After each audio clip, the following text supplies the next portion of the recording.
Assalamualaikum. Okey, salam Wahab. Aku pun tak tahulah apa nak jadi negara Malaysia ni. Tak habis-habis. Negara lain masalah ekonomi. Negara ini berperang. Aku dengan cengkerik-cengkerik aku, ya. Dan si Wahab sibuk dengan si Gajus. Aku tidak sorry guys. Aku bukan nak mensensasikan cerita ni. Tapi ni ada sedikit statistik ataupun sedikit apa ni lah, boleh kita kongsikan bersama lah ya. Tadi aku baca dekat berita, tajuk dia, lelaki jangan pendam jika jadi mangsa gangguan seksual. Lelaki jadi mangsa gangguan seksual. Aku rasa macam tak selamat dah. Aku pun jadi macam rasa, dulu aku lelaki, tak mungkin sesiapa nak rogol aku. Sekarang ni aku pun rasa tak selamat. Nasib baik aku dah tua. Tapi dah tua, adik dah tua tu pelaku juga ya. Okey, guys, dia ada satu berita yang menyebut tentang golongan lelaki yang jadi mangsa gangguan seksual. Jadi ini adalah nasihat daripada Datuk Seri Nancy, Menteri Pembangunan Wanita, Budaya dan Masyarakat. Dia kata golongan lelaki hari ini yang jadi mangsa gangguan seksual diminta bertindak lebih berani tampil melaporkan perkara tersebut kepada pihak berkuasa. Kau orang jadi lelaki, kau kena berani lah. Tapi kau orang kalau kena ganggu, kalau tak berani tu ada sebab. Kalau betul-betul kau lelaki, kau terajang je dia. Jadi Menteri Pembangunan kata golongan tersebut lah, golongan lelaki yang diganggu tadilah lebih gemar memendam rasa. Sekiranya perkara itu terjadilah ya, gangguan seksual lah terjadi. Tahap kesedaran dia puncanya hari ini, kenapa mereka tak berani nak mendedahkan, kerana tahap kesedaran yang masih rendah, dan selebihnya tu takutlah kepada implikasi. Memandangkan kebiasaannya gangguan ini berlaku di tempat kerja dan biasanya mengaitkan golongan pihak atasan. Macam yang berlaku baru-baru ni, kita pun tak tahu betul tak betul, tapi big boss tu ketua pengarah. Jadi kita tak nak ulas, kita pun tak tahu ada bukti tak ada bukti. Tapi itulah yang berlaku ya.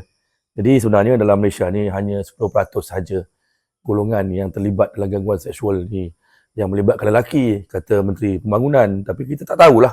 Sebenarnya mungkin begitu banyak juga perkara yang tak dilaporkan. Jadi Datuk Seri Nancy Menteri minta beranilah, lelaki berani tampil untuk melaporkan.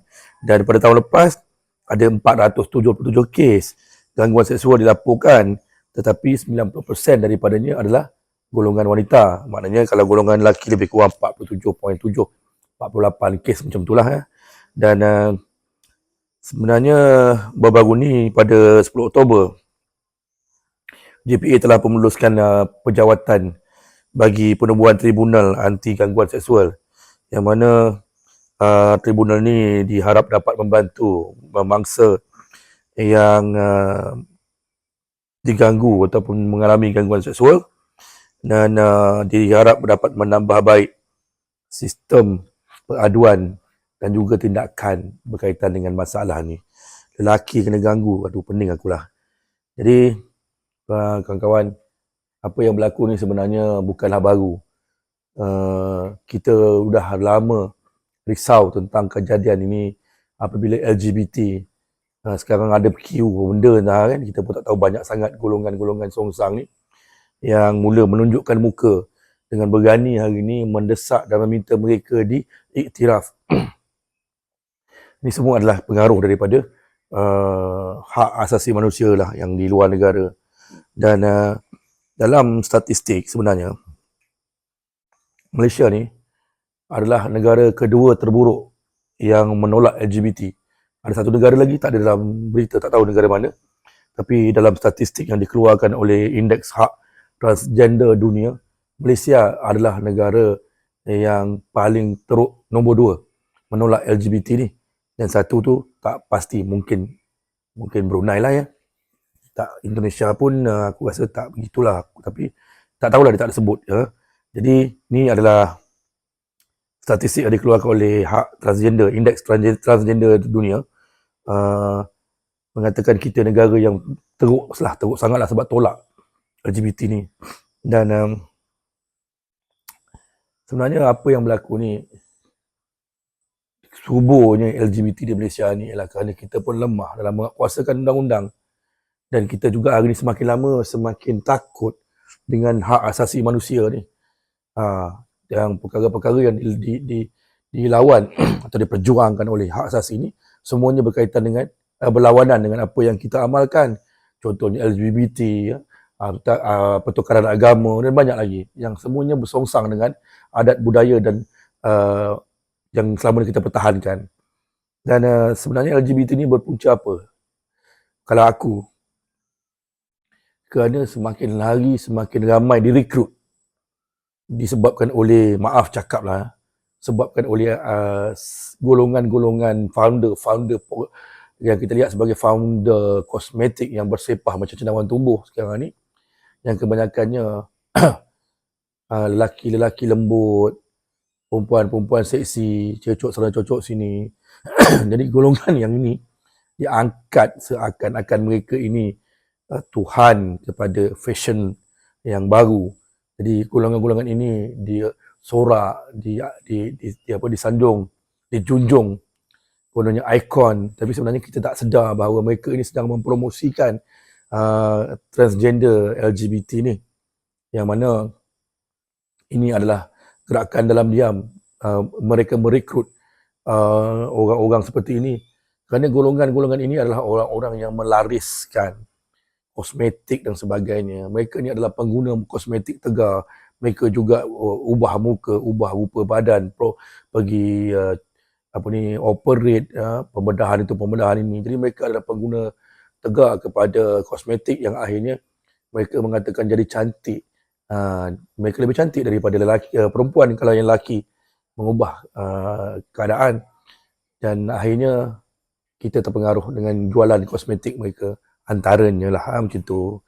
Selain daripada rakan sebaya yang jadi mentor kepada budak-budak baru nak up, budak sunat laser ni, yang mana sebenarnya golongan-golongan ni banyak yang kaya, banyak yang mempunyai wang, duit, sampai lambak duit atas meja.